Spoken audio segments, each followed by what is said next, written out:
Kaunay naging pahayag ni DILG Secretary at Liberal Party President on leave, Marroas, at para pag-usapan na rin ang kontrasona ng oposisyon, makapanayam natin Senator J.V. Ejercito. Good morning po, Senator.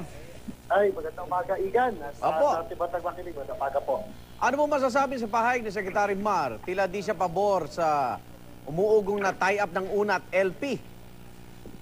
Well, alam mo, Igan, sakayon naman ako kay Secretary Rojas. Hindi ka ako si Secretary Rojas, pero mukhang totoo naman ang malabong mangyari na ang Liberal Party ay magsama at saka na dahil alam mo naman, Igan, ang karakter at ang ugali ng Liberal Party, close-knit kasi sila. No? Kapag hindi ka talagang kabaro, kapag hindi ka nilang tunay na kasama, eh mukhang mahihirapan tayong ipagsama. No? Pero siguro, masabi ko lang, Igan, eh wala naman sigurong may monopolyo ng may pagmamahal sa bayan, wala rin monopolyo ng merong kakayanan. Kaya ano kami, ang una ay we are presenting ourselves as alternative, no, sa Liberal Party. Ganyan naman po ang demokrasya. Mukhang mamaya sa kontrasona mo, mas malinaw na malabong mag-anib na yung dalawang yan. Ano ba mga mabibigang pansin mamaya? May issue ba sa DAP? Actually, gusto ko lang linawin, Iga, no? Hindi naman sa dahilang kontrasona ito ay panay bababati ko sa pangungutya ito sa ating Pangulo at sa kanya pong sona.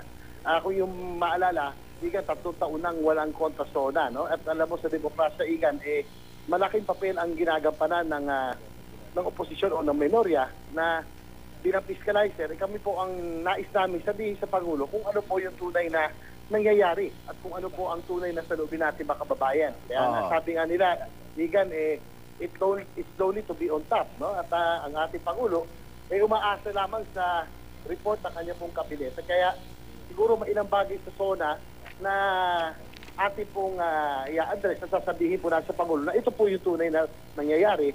At gusto ko na maging malinaw again, Igan, na ito po ay constructive, no? Hindi po tayo panay pangungutya at pambabatikos. So, sana ho ang layo natin na yung huling 2 taon ni Pangulo Aquino ay mabigyan niya ng pansin yung mga bagay na tingin namin ay kinakailangan talagang ng importansya para mapaganda yung takbo ng ating pong bayan. May basbas ba ng minority yung kontrasona mo? Sabi ni Senator Jinggoy, wala yata? Igan, minsan di ko na rin maintindihan. Talaga parang kahit ano namang gawin ko ay laging mali, no?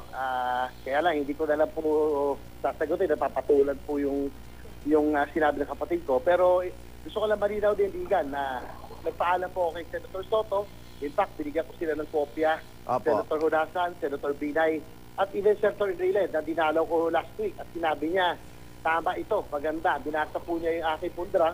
Tama ho ito at may mga suggestions siya. At may basbas ni Senator Dile, pero ang sabi nga niya sa akin, kung tatanungin ako, kung ito may basbas ng minority, sasabihin ko daw, I am speaking as an opposition at sasabihin ko kung ano yung naririnig ko sa ating, yung tunay na nangyayari sa ating pong bayan. Okay. Senador, good luck mamaya. Maraming salamat po.